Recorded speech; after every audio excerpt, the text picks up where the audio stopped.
Bonjour à tous et bienvenue dans ce deuxième épisode des Voix du Gers.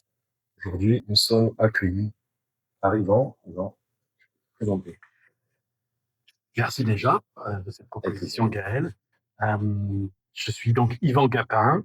J'ai une agence de communication qui s'appelle Studio à Table. J'ai un long parcours dans la communication, aussi bien à titre national qu'au niveau local. Et je suis présent dans le Gers depuis déjà pas mal de temps. Ça doit être autour de 2004. Je ne peux pas être plus précis que ça. Mais donc, oui, ça fait presque 25 ans. Voilà, plus que ça. Tu es bien implanté. Je suis bien implanté. J'ai découvert le Gers un peu par rapprochement avec la mère de mes enfants à l'époque, et j'y suis tombé amoureux. Enfin, j'adore le Gers, quoi. Je suis très très bien. C'est un magnifique Pas département. faire autrement. Non, on peut pas faire autrement. Non, non. Voilà, évidemment, il y a les images d'Épinal, du bonheur est dans le Gers, etc. Du bonheur est dans le pré.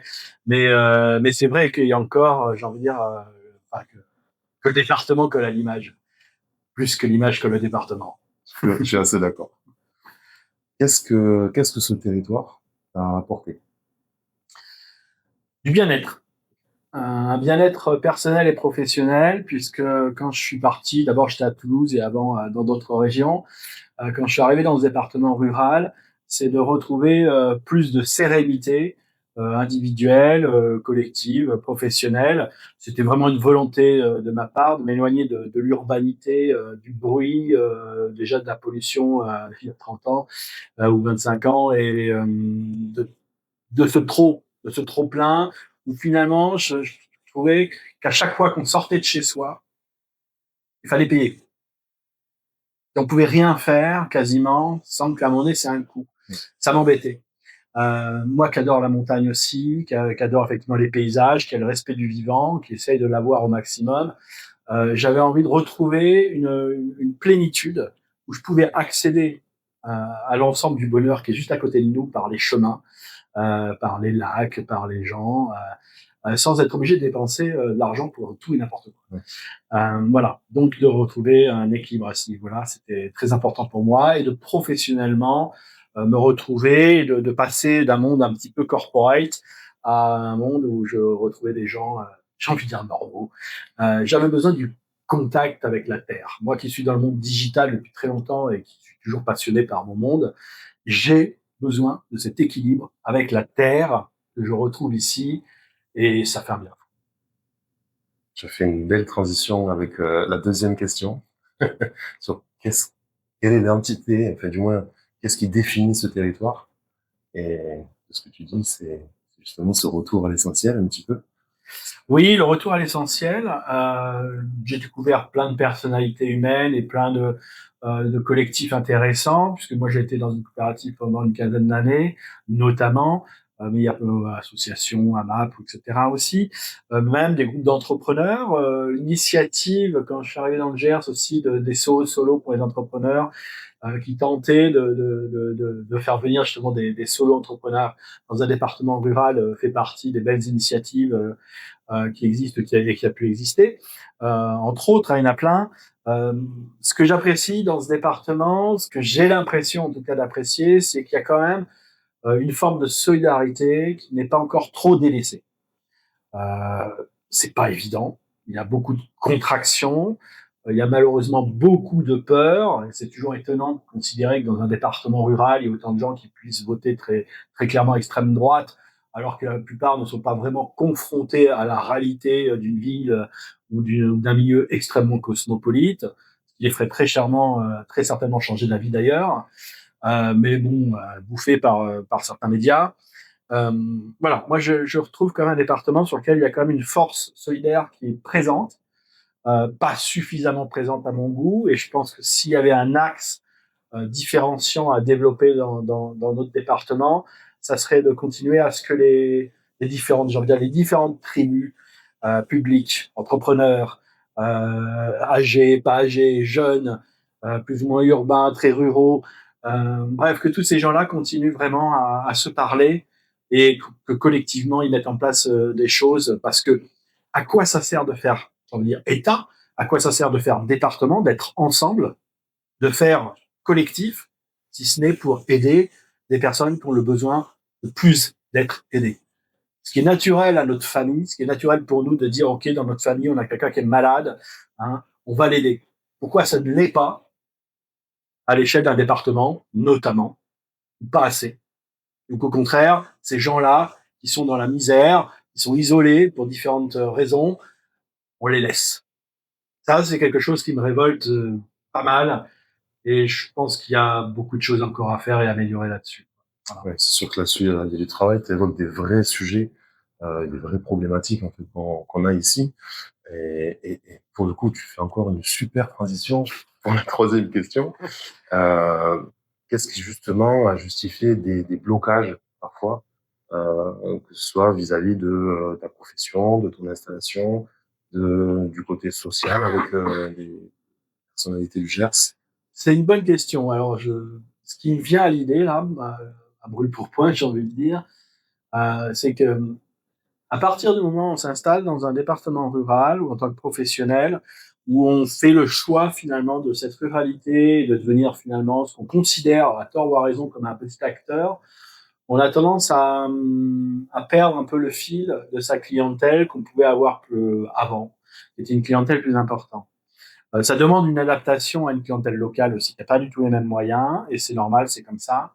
Ce que je regrette, c'est que effectivement, cette solidarité de territoire, que ce soit des acteurs publics ou de certaines grosses entreprises à l'échelle territoriale, ne fasse pas suffisamment appel à des professionnels du territoire et qui, pour se rassurer, vont faire appel à des entreprises plus grandes, extraterritoriales. Ça, j'ai beaucoup noté ça et je trouve ça assez dingue de la part de politiques, de la part d'entrepreneurs, de la part de services et de structures publiques qui défendent le local et qui font appel à des prestataires extérieurs. Alors que les compétences existent au niveau territorial. Il y a, faut clairement le dire, il y a vraiment une forme d'hypocrisie à ce niveau-là, d'un discours qui n'est pas calé sur les actions. Voilà ce que j'ai envie de dire. Et ça, là, il y a vraiment quelque chose à faire parce que c'est dans l'intérêt de tous, c'est-à-dire qu'à compétence égale, évidemment, à expertise égale, la moindre des choses, ça serait de faire travailler les gens du territoire. Ne serait-ce que pour des raisons, au-delà de l'économie, des raisons écologiques. Bien sûr. Moins de trajets, moins d'avions, moins de trains. À un moment donné, je pense qu'il faut, voilà, il faut D'accord. actionner les leviers possibles et ils ne sont pas compliqués. Je suis assez d'accord avec ta position. Si tu avais une proposition claire pour améliorer le Gers de demain, qu'est-ce que ce serait? Alors, écoute, c'est difficile d'avoir une proposition claire, honnêtement, comme ça, sur le vif. Je ne sais pas, en termes d'institutions, si ça existe au niveau du département ou à l'ensemble du territoire ou de l'ensemble des départements, mais je pense qu'il faudrait renouer avec des institutions où les acteurs principaux, les acteurs politiques, au sens large du terme, se parlent. Donc peut-être qu'il n'existe pas actuellement, ou peut-être, mais je n'en ai pas connaissance, une institution où au moins 3 fois par an, l'ensemble des acteurs, le département général, la préfecture, bref, des institutions qui représentent, qui ont des capacités d'agir sur le territoire, se parlent à travers quelque chose de commun. Ça, je pense que ça serait vraiment intéressant. Parce que souvent, ce qui crée des frictions, c'est le manque de communication entre les acteurs, tout simplement. Et c'est le manque de connaissances, c'est le pas le temps. Et chacun va être dans son précaré. Il faut casser les précarés. Le retour à la table, comme à l'époque où le roi a convié Exactement. tous les chefs de village. Que notre agence s'appelle Studio. Je oui, comprends. c'est très important. C'est important la communication, comme tu l'expliques si bien, de la maintenir et d'essayer d'avoir le plus d'horizontalité possible. Absolument. Et c'est un modèle auquel je crois aussi. Tu es acteur du numérique. Je vais t'interroger sur une petite question d'actualité. Qu'est-ce que tu penses de la restriction pour les moins de 15 ans par rapport aux réseaux sociaux qui est votée? Alors, je vais éviter les réponses simples à un problème complexe. D'accord? J'aurais tendance à dire en premier, OK, c'est très bien, parce qu'effectivement, les jeunes, ils passent trop de temps là-dessus, etc., etc. Maintenant, en faire une loi, pense que c'était absolument pas nécessaire. D'une part, parce que c'est une incompréhension de la jeunesse. Pour moi, c'est le constat finalement d'un échec. Premièrement, je pense que logiquement, il y a confiance à mettre en place sur l'éducation des parents. Donc, je suis pas sûr que ce soit à l'État de légiférer là-dessus. Deuxièmement, j'ai l'impression de me retrouver sur le vieux débat aussi à l'époque, il y a 30 ans, 40 ans, 40 ans, avec les jeux de rôle qu'on considérait comme dangereux et il fallait les interdire. Complètement ridicule parce qu'il y avait deux, trois morts et qu'on confond la fragilité de certaines personnes avec la mise en place des outils. Et surtout, ça ne sera pas efficace. Mais alors, ça ne sera pas du tout efficace. Parce que les jeunes, quand ils vont trouver le moyen très rapidement, très simplement, de passer outre, hein, parce que c'est pas compliqué. Donc, en gros, on met en place une loi qui, de toute façon, ne sera pas efficace, qui ne sert pas à grand-chose, qui a une motivation qui n'est pas inintéressante, qui n'est pas bête, mais qui résout rien. La réalité, c'est que de toute façon, c'est pas que les jeunes, c'est nous dans l'ensemble de la société sur lequel on doit se poser la question, effectivement, du temps qu'on passe par rapport à ces médias et par rapport notamment aux réseaux sociaux, effectivement, qui sont en fait des vecteurs de publicité. Hein, eux, leur but, c'est de vendre de la publicité, qu'on y soit le plus longtemps possible, pour qu'on effectivement regarde le plus de possibilités possibles, pour que ça leur rapporte le plus possible. Quand c'est gratuit, le produit, c'est toi. Exactement. Voilà. Et donc la question, elle n'est pas que pour les jeunes, dans ce cas-là. C'est pour l'ensemble de la société par rapport à ces médias-là. Et donc, oui, pourquoi pas légiférer, mais se poser la question largement, de ce que ça veut dire, et du contrôle surtout des données qui sont faites derrière.